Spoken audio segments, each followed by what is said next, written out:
Stoics' approach to things like depression starts with realizing what's within our control. All right. Now, take into account, I've experienced depression. I'm sure many of you have. And this isn't a light topic. So if you need to seek professional help, please do that. And there'll be some information at the end of this video for that.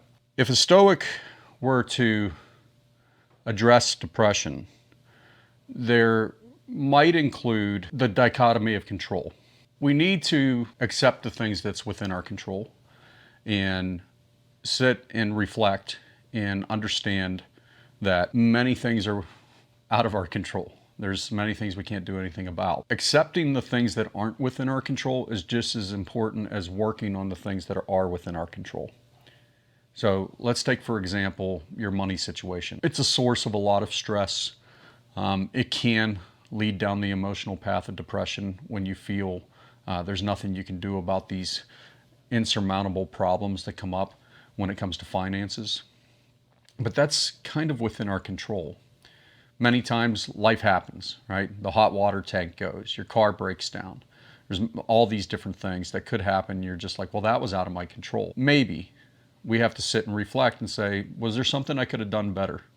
Was there something that I could have done to prevent that? Many times there is. Preventative measures, maintenance. And sometimes what we'll do is, let's just say you go out with the buddies, or you go to a rock concert with your family, or you spend the extra gas money gallivanting around on the weekend instead of saving it and conserving it for your work week. It may be something as simple as, and I've been through this myself. I own a home and there's a heating system and it needs to be regularly maintained. And we kind of forget about those things. As long as we push the button and it works, and it throws heat, we think, well, there's nothing wrong. Changing the filter before the heating season starts, or having our heating ducts cleaned out, or our furnace maintained once a year, having somebody come in and just take a look at it to make sure everything's okay, could be the preventative maintenance that it needed to keep it from causing a problem. But instead we think, well, I don't have the money for that, And we might realize that, well, for one, some of the foods that we're buying may be outside our budget, eating out, takeout, things like that. And it's also detrimental to our health. And if we reduced our intake of food and increased the nutrient value of the food, we might find that our grocery bill gets a bit cheaper, and the money we save there we can set aside and put into an emergency fund. Heck, starting emergency funds within our control. So when you're thinking about the dichotomy of control, you have to accept the things that are outside your control. Inner resilience is another Stoic principle. This is difficult for a lot of people. Realizing that external events have no power or control over my inner well-being. Being resilient enough to realize that, hey, what's going on out here in the world, in politics, in culture, all those things have no bearing on what's inside me. I take control, I take responsibility, and I'm resilient enough to recognize how I feel about those events, but not allow it to affect my internal clock or my internal psychology. Many times, the problems that we face or the emotional turmoil we go through is caused by the many different things that's going on around us that's completely outside the realm of our control. But we do have control over this in our hearts, in our health. Now, some of you might have health issues, and I understand that, but once again, within our control is we can seek the right medical attention, the right medication, the right treatments, the right therapy. And if we don't have the funds, if we can't afford to do those things, then we control other areas of our lives to help us move forward on that. We reach out to organizations that may be able to help us with those things. We don't just sit idly by and wait for something to happen. I'll give you an example. My mother, when she was about 38 years old, started having strokes. Nobody knew why. My mother refused to go to a doctor. She didn't want to go to a doctor. She didn't want to be poked at. She didn't want to basically find out what was wrong with her, but she knew something was wrong. Her speech started to slur a lot. She started forgetting things. She started getting really angry and bitter and mean and agitated all the time, and that just wasn't in her character. I noticed this immediately, and I asked her, I said, could you please just go to a doctor and get some blood work done? Diabetes runs in our family, and I think you might have had some strokes. She was overweight for most of her adult life, and that contributed to things. She bought food that was unhealthy in order to be able to stretch it for a family that didn't have much money. By the time my mother was about 48, 49 years old. She had massive strokes, coupled by plaque buildup in her heart, and very quickly she found herself in a lot of trouble. She was passing out, falling, hitting her head. I came up to her house one day and her eyes were pointed in different directions. And finally, my dad broke down and took her to the hospital. He didn't want to take her because she would get upset with him and they'd argue, and he didn't want to upset her even more. A lot of just bad choices all around. For the next 2 years, she was in and out of critical care at least 16, 17 times. Finally, it got to the point where she was confined to a wheelchair, couldn't feed herself. You had to be very mindful if she would choke. She would pass out and have more mini strokes, a total of 64 mini strokes. Bleeding brain, and she became like a 3-year-old child. Now, I tell you all this not for you to have pity for me, because it has nothing to do with me, it has to do with my mother. But because of all this, my dad quit his job. He took a night job, had my sister stay with my mother during the night, and he would take care of her all day. And finally, he just realized work and taking care of my mother was too much, and he quit his job. He retired at 62 and died 9 months later of hardening of the arteries. He was having chest pains. He was having anxiety attacks. When he would drive, he'd have to pull over and stop for half an hour at a time because he was afraid to keep going, and he wouldn't go to the doctors. Finally, I talked my dad into one day going to get blood work done. His fear was that there would be this insurmountable level of medical bills that he wouldn't be able to afford. And I was in a position where I just said, I'll pay for everything. I'll give you everything I got. Just please go. He went to get blood work done on a Friday afternoon. They wanted to keep him for observation, do more tests, and he refused to stay because who would take care of mom? He used that as an excuse. Monday afternoon, after the blood work was done, he didn't even get the blood work. It came a day later. He collapsed while sitting alone in his house. My mother was sleeping downstairs, and we didn't find him until the next morning. He had a massive coronary. His whole body shut down, and that was on my little sister's birthday. So now my little sister remembers her birthday as the day Dad died. It was within my dad's control to stay in the hospital and ask me for help to take care of mom. It was within my dad's control to do what the doctors told him to do. It was within my mother's control to get checked out when she knew she had problems, and people like me and her other family members were trying to give her advice. They chose not to do these things. My mother's still alive today. She's 67 years old. She lives with my older sister, and she can do nothing for herself. And she doesn't remember anybody. She doesn't know who I am. She doesn't know that she has 5 grandchildren. 7 grandchildren now. She doesn't remember really anything beyond being about 12 years old. She doesn't live a great life. And oddly enough, the thing she always feared, being an invalid and having other people take care of her in this capacity, was the thing that she always feared throughout her entire adult life. She talked about it all the time. And it's because she'd seen other members of her family, women in her family, go through the same exact thing because of the same exact reason. When we're looking at inner resilience and the dichotomy of control, we have to stop allowing what we believe out there is going to affect us, allowing it to affect us, and starting to say that life's events don't hold any power over my inner state. It doesn't hold any power over my inner state. I get to choose. I get to choose what affects my inner state. When we do this, we can find a sense of calm amidst the storm. And you say, well, how do I do that, Bob? Sit, reflect, breathe, meditate. I know you might be like, wow, that's hokey. No, it's really not. It's how we recalibrate our inner selves. We need to take the time to reconnect with what's within us and push away those life events outside of us that have no control over our inner state. Stoics believe that living in accordance with nature and reason is the path to a good life. This means understanding our own nature, not just the world and environment around us, We have to understand that our nature is a nature of rational beings. So let's take emotion and recognize that it exists, recognize that we have these emotions, recognize that sometimes they can disrupt us, and we'll set that aside for just a moment and let's just think about reason. If my dad took away the emotional response to being ill, it's fear. It's all based around fear, feelings of inadequacy, feelings of limited means. And he put that aside and said, if I had the means, what would it take to allow myself to live a long and prosperous life, a long and prosperous and healthy life?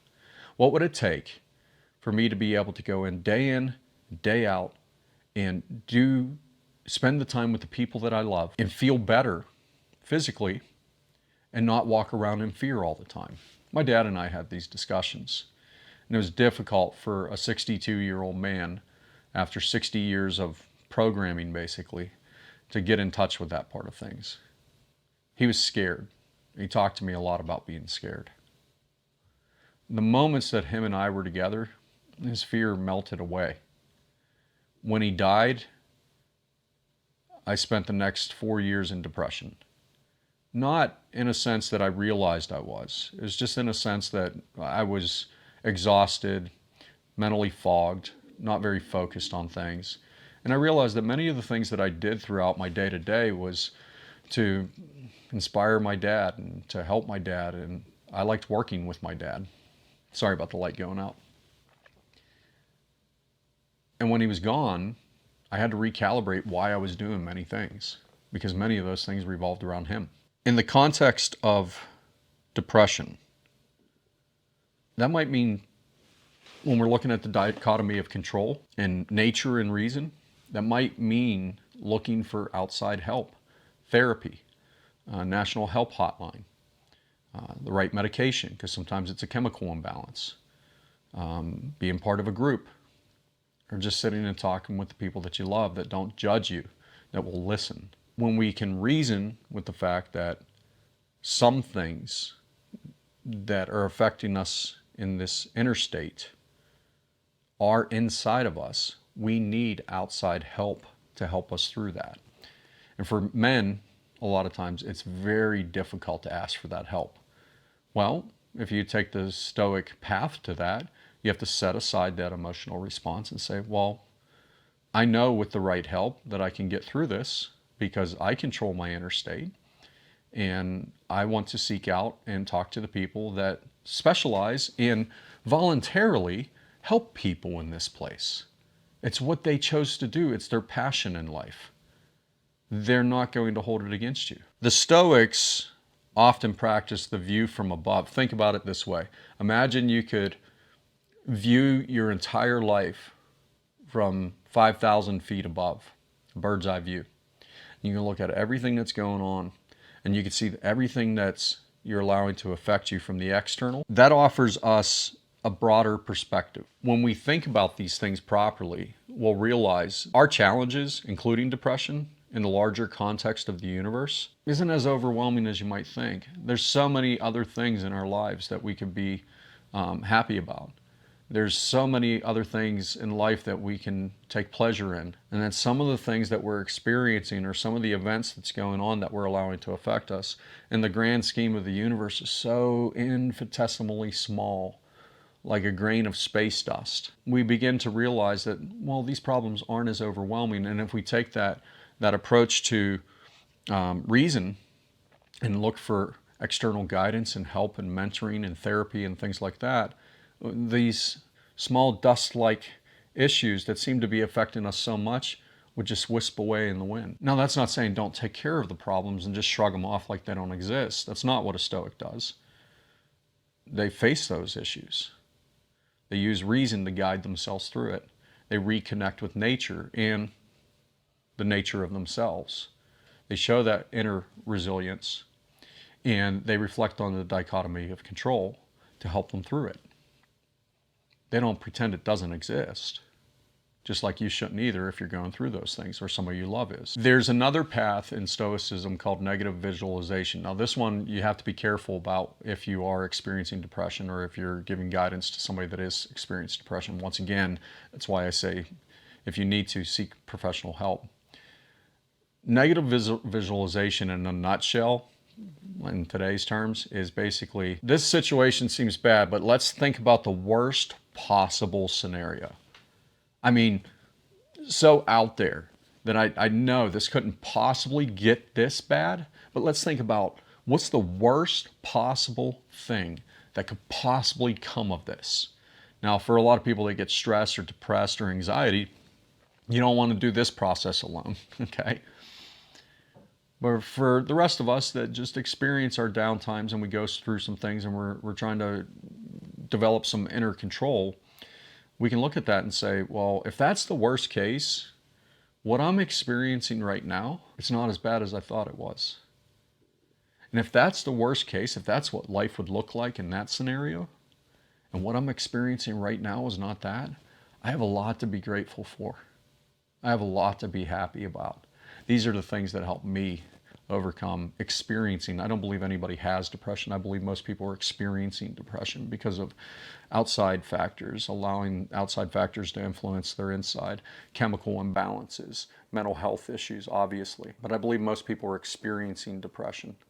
And I believe with the right guidance, inner peace and resilience, and the right reason, and the right steps, depending upon your situation, that we can look at the worst case scenario and say, well, I got a lot to be happy about because I'm not experiencing that. We can cultivate gratitude for our present situation by just looking at the worst case scenario. It's essential to approach that with caution. Like I said, if you are experiencing depression or any of these other issues I've been talking about, it is important to seek guidance, therapy, and the right approach. Journaling, Marcus Aurelius Meditations. Everybody's like, oh, it's an amazing trope of the direction one can take in life and live their life by these means. Actually, it was his journal, and he likely never thought it would be published for the world to read as a book, as a guide, as a handbook.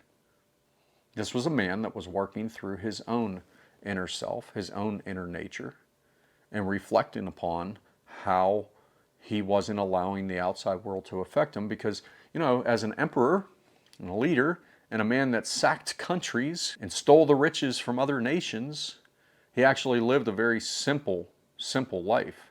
He didn't live a life of extravagance. Did that make him a good person? I don't know if he was good or bad. I have no idea. But when a leader of a nation decides to overthrow other nations and take all their riches, the Stoic, the real Stoic, likely, no matter what society thought he should do or his family thought he was born into wealth, would have walked away from it if his position of power and leadership was causing him to be a tyrant. Somebody that really grasped the nature, his own inner nature, would have walked away.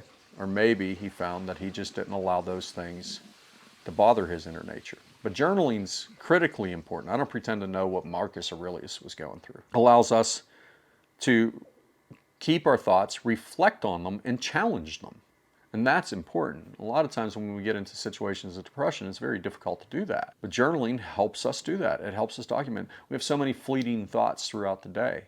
We don't realize some of those thoughts are triggering certain emotions and feelings. When we have those feelings and those thoughts, if you keep a small little notebook or a note card in your back pocket and a pen or a pencil, you can pull that out. When you're having that, it just pops up, write it down. Later on, remember that time you were feeling that or thinking about that and reflect upon it. Community's obviously important, so having a supportive community, I know many people don't. I understand that, more than you know. But we can choose to be part of supportive communities and to distance ourselves from communities that aren't. You might say, well, I live at home with mom and dad and they're not very supportive at all. I understand. I get that. Reflect on why you feel that way. Reflect on what leads you to those conclusions. Use reason to work through it, and just don't allow what other people are saying to you that might make you feel worse about yourself, don't allow that to affect you internally. You control that. That's their problem to deal with. If they choose to treat their child that way, that's not your problem. It's theirs. It's the way they are. I always say appreciate people for how they are. We cannot control other people as much as many people would like to be able to. I appreciate them for how they are. I understand why people think the way they do or say some of the things that they say. Even if it seems just so out of my character and nature, I can understand why they get into those situations. Life programs people in different ways and puts different lenses and filters in front of their eyes. They see the world differently. Their map of the world is not the same as yours. You have to choose to follow the different map that you plan for yourself. Luckily today we have the internet. It can be damaging to a lot of people's mental health.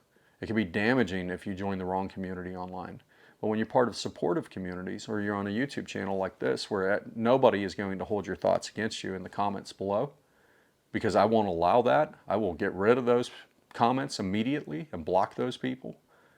This is a place where you can share and openly discuss, and I'll discuss right back with you. I will respond to every single comment, even if there's a million of them, because I understand when you want to be part of a community that's supportive. Now, this isn't a therapy group.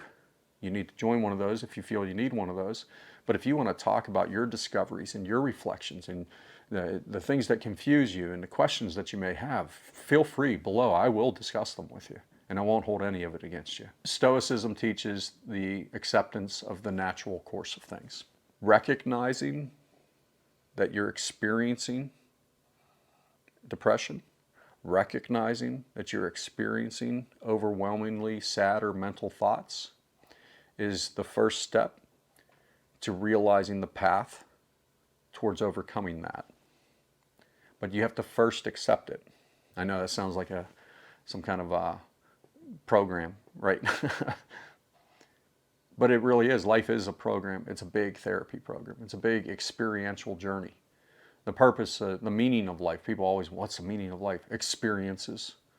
To have as many of them as possible. Hopefully mostly good, but there's going to be some bad along the way, and we have to accept that. Because life, we're spiritual beings living in physical existence.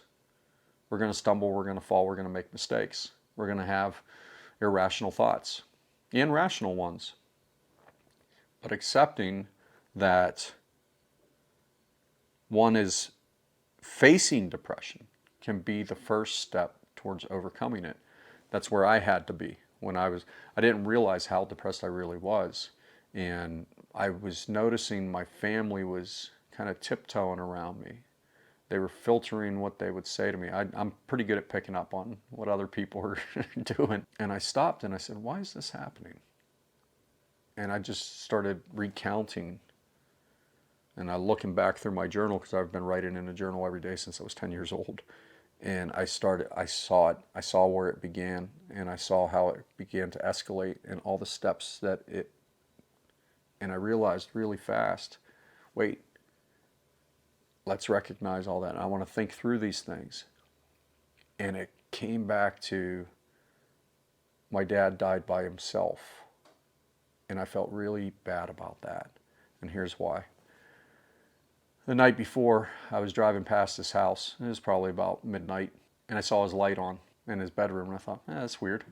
But I didn't want to bother him because I didn't want to knock on the door. His dog would bark, wake my mom up, and he'd get upset about that or whatever. So I kept driving, and I went home. I lived right up the road from him. The next day, so my wife said that when she took the kids to the bus stop, which was right in front of my parents' house, the kids went to knock on the door as they always do, and Grandma and Pap would see them every day, and they didn't answer. But Grandma was inside asking for help. My wife couldn't get in the house. All the doors were locked, so she came up and asked me, and me being me, I broke in through my mom and dad's garage, and I came upstairs, and my family took care of cemeteries for a living. We know what death smells like. I wasn't even at the top of the basement steps in their kitchen. I walked into their kitchen, and first I went and sat with my mom. I said, have you been alone for a while? She said, Dad never made me dinner or gave me my medicine. I think he fell down. She didn't really completely understand what was going on, but she knew. So there was me thinking, as I'm going to find my dad, My mom, part of her knew what happened, and she spent the past 12 to 14 hours alone. No help. She couldn't get up, knowing that the man that she spent 35 years with needed help, and thinking the worst. And then I walked upstairs as that smell and that emotion got stronger. I found my dad. He'd been there for quite some time. I laid my hand on his shoulder and kissed him on the cheek. He was on the floor. I said, "I'm really sorry. I love you." And I went down to sit with my mom as the police and the coroners came. It was not something that my mind processed immediately. The reality just didn't sit in. Puked a couple times that day.